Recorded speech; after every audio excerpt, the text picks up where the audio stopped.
From Yahoo Finance, this is Electionomics. I'm Rick Newman. And I'm Alexis Christoforous. Welcome to this edition of Electionomics. Today we are talking about the coronavirus stimulus money. How effective has it been? And what can we expect in the way of additional aid from both lawmakers and the Federal Reserve? We are delighted to be joined today by Doug Holtz-Eakin. He is former director of the Congressional Budget Office and also the director of the DC think tank American Action Forum. We should also mention that he has advised Republicans throughout his career, including the late Senator John McCain during his 2008 presidential run. And of course, my partner in crime, full with a bow tie on and everything, once again outfitted with that bow tie, the lovely Rick Newman. I advise all the presidents. Nobody listens, though. I didn't say they listened either. You know, guys, before we jump in, I just want to give the audience sort of a look at how much money has been committed so far to COVID-19 pandemic and the ensuing economic crisis. You've got the Federal Reserve having authorized more than $5.5 trillion in economic support. Another $3.6 trillion of support has been authorized through legislation, through Congress. And not all of the money has been used yet. And of course, at the time of this taping of this podcast, there was talk of yet another $3 trillion stimulus package, which has passed in the House, but appears to be dead on arrival in the Senate. Doug, as a former CBO director, you have a unique perspective here on sort of the nuts and bolts of federal spending. To your mind, what's your take on the stimulus we've received so far? What's working here? What isn't working? So I think there are a couple different angles to this. First, I think the Federal Reserve deserves tremendous amount of credit for taking what was a real crisis in the non-financial sector. You know, customers just disappeared, airlines, hotels, restaurants, you name it, creating an instant cash flow crisis. And in that crisis, what did businesses do? Well, they sold anything they had to raise cash. And they roiled financial markets with a huge sell-off.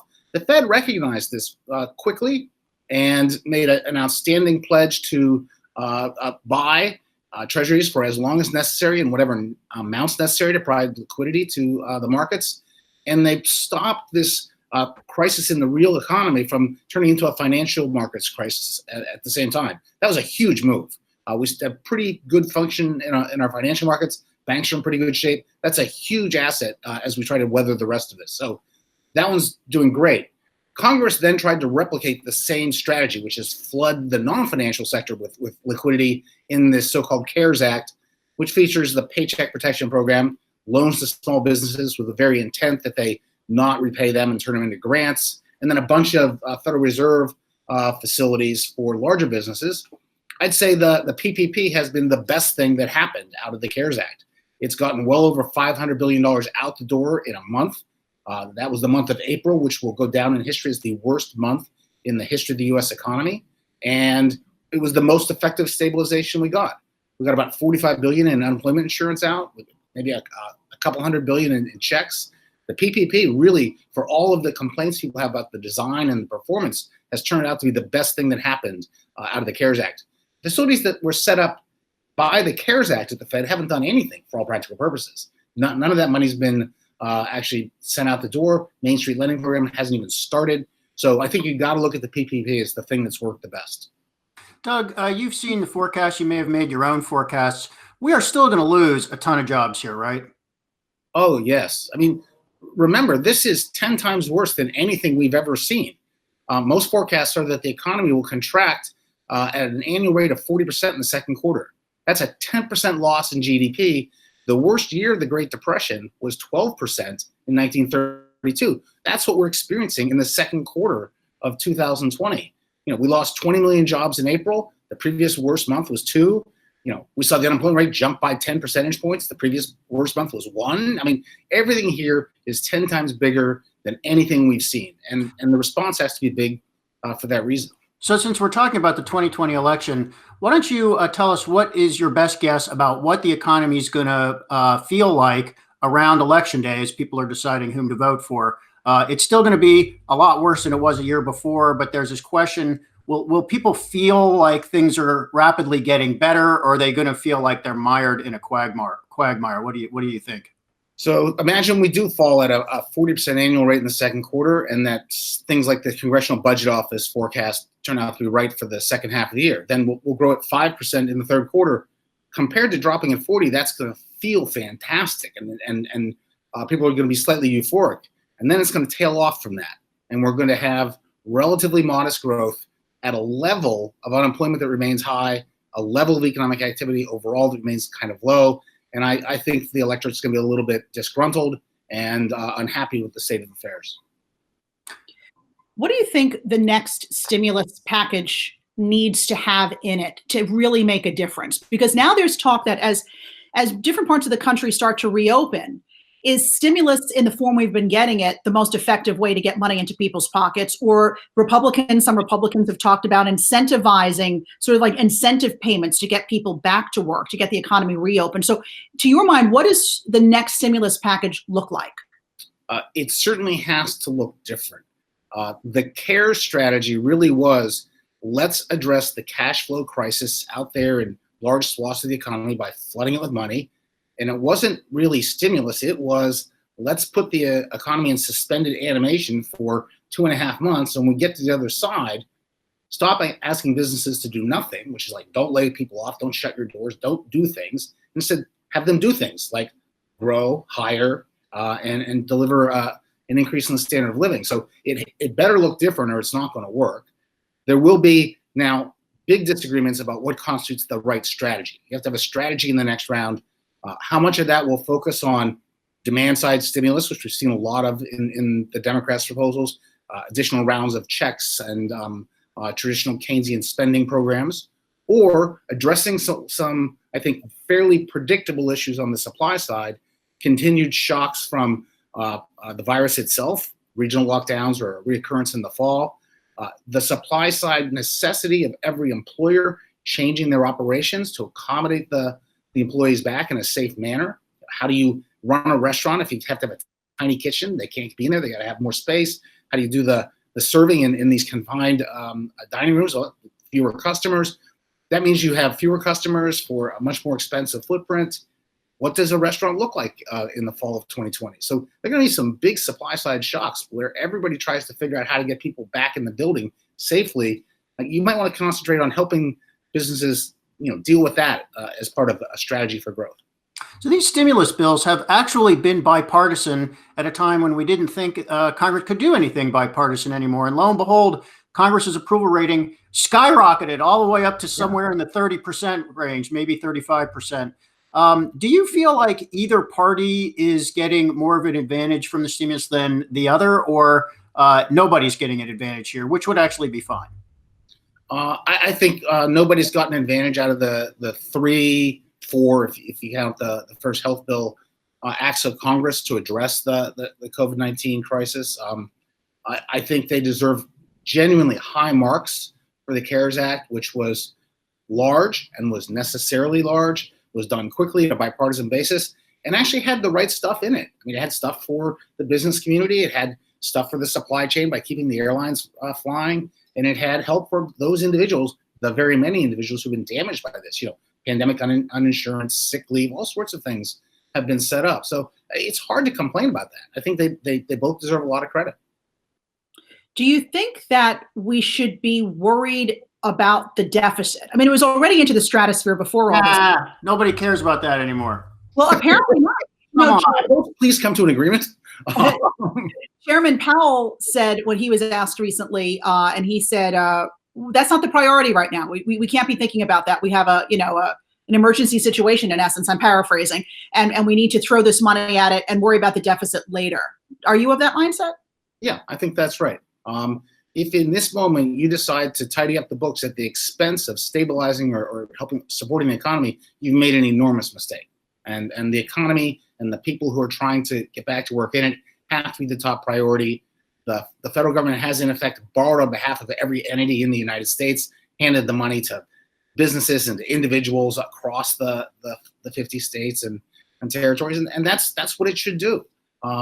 It pains me as a former CBO director to see the numbers. They're enormous, but remember, the problem is enormous, so that's what you have to do. The concern I have, genuinely, is that we had a budget situation that was unsustainable prior to the pandemic, and Congress showed no appetite to deal with it, no capacity to come to terms with it. We're going to come out of this and roll the clock forward 2, 3, 4, I don't know what the right number of years is, and look at a situation that is dramatically worse, comparably unsustainable, and what is Congress going to do? I worry about that all the time. Well, this is going to get real before long, because I mean, the one place where this seems like it's going to hit first, or maybe will, is Medicare. So the latest annual report shows that program starting to run short of money in 2026, but that was not accounting for anything that's happened with the coronavirus recession. So that could end up being a 2023 problem by the time we get those numbers next year. How are we going to address problems like this? I mean, is it just going to be when at the very last second, when we have no choice, we're just going to raise taxes by the bare minimum needed to resolve the problem? Or can you foresee something more coherent than that? The important thing is that if Congress is going to deal with this effectively, it's going to have to be done on a bipartisan basis. So it can't be just tax increases, nor will it be just spending cuts. It will be some combination of both of those. I would expect, however, that this will take place in the context of an economy that's not zooming along. It's growing steadily, but probably at an unsatisfactory pace on the heels of the worst economic event in anyone's lifetime. And that's going to be a tough sell. And for the Congress to be successful, it's going to require genuine White House leadership, a president who has told the American people to be ready for this. It's necessary, it's important to them, and they should be supportive of the efforts in Congress. Without that, it doesn't come together. What can you cut, Doug? I mean, you understand the political realities here. What kind of things can you actually cut in the federal budget? You can cut anything in the federal budget, but you cannot rely on what we have relied on so far. Cuts in annual discretionary spending, which are now, less than a third of the budget and going south. They're a tiny, tiny piece. You have to take on the big, quote, mandatory entitlements, the Social Security's, Medicare's, Medicaid's, Affordable Care Acts of the world. And none of this involves absolute cuts. It just means slowing the growth rate so that instead of having Social Security grow at a rate of 7% a year over the next 10 years, something that no revenue stream will attain, it's growing in something like 4% a year over the next 10 years, something a revenue stream might grow at. And then you can bring things into balance. I mean, you can cut defense, right? That's a lot of money, and we've cut defense before. I mean, that's politically doable, isn't it? It's doable to a point, but remember the defense budget is the federal budget writ small. It's got a big retirement problem. It's got a big healthcare spending problem. It's not just armaments and men anymore. It is the personnel and the equipment, and then a whole bunch of other things that support them. And the other things are really expensive right now. What about support for pension plans? This latest stimulus package that's trying to make its way through Congress would include some assistance at the city and state level for pensions. Some Republicans are saying, no, that's not the way this money should be used. I guess they're arguing that a lot of these pension plans had deep-seated problems well before the pandemic. Should there be some money, though, earmarked? I mean, you're talking about a lot of people here who could lose benefits, lose lots of money, and hurt their retirement. So there are a variety of pension issues out there.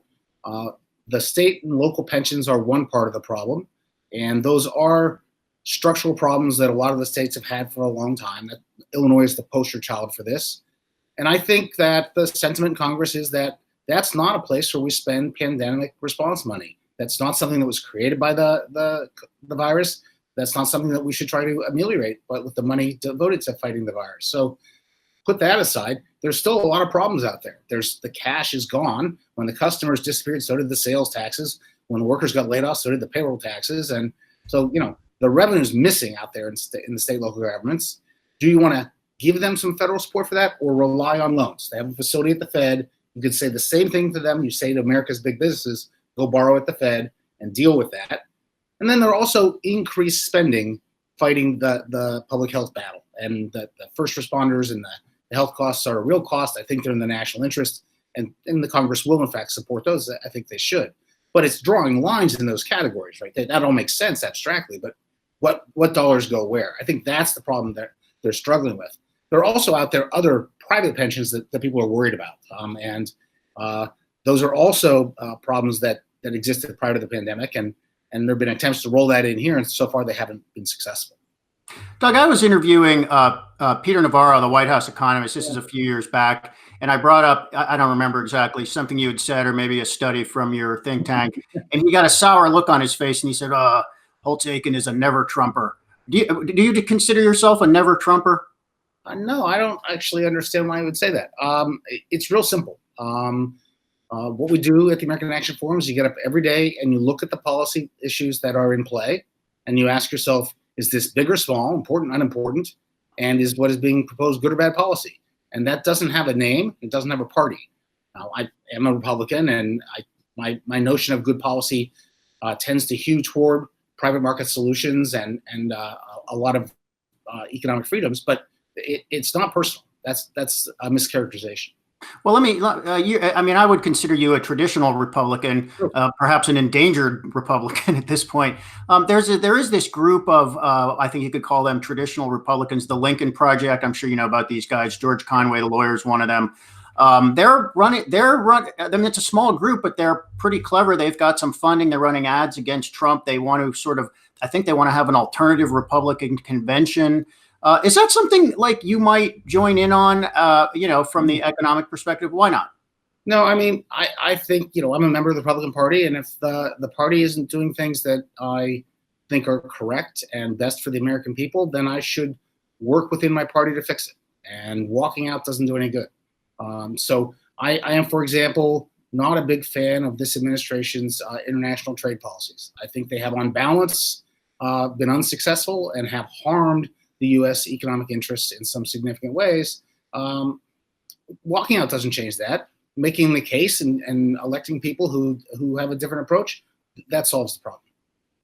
We know that President Trump's been talking about more tariffs on China. We had the trade war before the pandemic, sort of was on the back burner, right? And now he's talking about tariffs again. Do you agree with that, A? And B, could that maybe get some folks rallied around Trump as we move closer to the election? This as he continues to sort of double down on this anti-China sentiment. There's no question that I think this is a very conscious positioning prior to the election. He really went in with the notion that he could run on the economy, his record. That was the key to the reelect. And the pandemic destroyed the easy version of that narrative. The next idea was that somehow he could, run on his response to the pandemic as a leader who dealt with the worst crisis in the history of this country. And I think the Democrats have very cleverly put him in a bind on both of those with their handling of the so-called reopening question. Like, we never really closed, so it's a bit much to say it's like reopening, but reopening more. They have basically tried to characterize every attempt to reopen quickly as something the president, in a sort of a callous re-election gamble, is going to risk American lives to do. And so they make it look like he handled the crisis poorly if he pushes for reopening, but if he doesn't, there's more economic damage. So he's in a terrible place on those two issues, which he had originally thought he could own. So what do? You go back to some things that were very successful. Blame China. He blames China for the pandemic. He blames China for poor U.S. economic performance. He used tariffs in both cases. He's going back to a tried and true strategy. Worked 4 years ago, might work again. There seems to be at least a 50-50 chance that Joe Biden becomes president. And if Joe Biden becomes president, then there's a reasonable chance the Senate flips to the Democrats and we have Democratic control of the government. So just the big items in Biden's economic plan. So he started out as the moderate among the Democrats, but now he's kind of moving to the left. He's starting to adopt, sound like he supports Medicare for all, or certainly Medicare for more. So expanded Medicare, I think, is his latest idea is lower the eligibility age from 65 to 60. And then he does have plans for some tax hikes, raising the corporate rate, raising personal rates, things like that. Let me just ask those on a bullet point basis. Is it plausible we could see expanded Medicare or some new federal health care program? I don't think expanded Medicare. I don't think the universal versions of these are in the cards. There is no appetite for that. There's a really serious policy issue associated with the 20 million jobs lost in April and the likely additional millions of jobs that are going to be lost in the May report. Those are people who used to have employer-sponsored insurance by and large. Some might be in the individual market, some might be on Medicaid, but those ESI folks are potentially newly uninsured individuals as we go forward. And so far, I haven't heard anyone really talk in any deep way about how to address that, particularly on the Republican side. And if there isn't something, a government program will be created to deal with it. Right? It's a health crisis, and these individuals will be uninsured. That's unacceptable. So that's a route for an additional federal program. I think there's no question that's something to keep an eye on. Well, to your mind, what would be the best market-based solution to? The whole problem here is that health insurance is connected with your job, and if it's not portable and so on. What's the best market-based solution to that problem? The John McCain proposal from 2008, which in fact would have provided. What was it? Remind us. Yeah, it would have provided universal financial support for health insurance, especially those who didn't have employer-sponsored insurance. They could go to an individual market, as many people are now in the ACA, but which would have had much more in the way of a market-driven reforms. It was viewed as potentially too disruptive to employer-sponsored insurance, and for that reason, scared some people. And the lesson I took away from that is, number one, you should be a raging incrementalist when it comes to healthcare reform. People are afraid of these big reforms. The ACA looks like that. And number two, you should be respectful of the employer-sponsored insurance. Even if it's an accident of history, came out of World War II, not by intent, but because it was the only way to give someone a raise, it's what people know and understand, and you have to build off it if you want to be successful covering people. Well, given that what's happening right now is not at all incremental, what do you think is the likelihood that that Congress could pass something that would expand healthcare in some fashion within the next 2 or 3 years? I think there's a chance that in order to cover these individuals, they will invent something, but I don't see a bipartisan consensus for a new direction in coverage. It's just not happened in the past 10 years. I don't see anything about this that causes a change in that sentiment over the next 2 or 3. There will be an appreciation that those who got laid off in the recession need some help, and they'll get it. But it'll be targeted on them, and it'll be temporary. So just one more follow-up, and then I will respectfully yield to my colleague in the blue dress. Is it plausible that Congress could pass something if Democrats have a 1 or 2 seat majority in the Senate and they control the House? It's hard to get to 60, so I don't think anything big goes through on that route.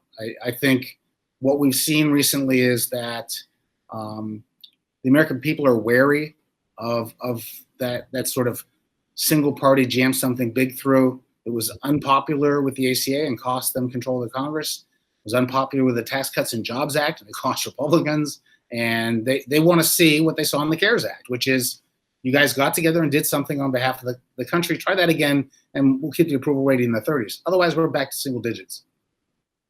Doug, do you think this country's corporate income tax is headed higher regardless of who's in control of Congress? I mean, is this one of the things we're going to have to do, when post this pandemic?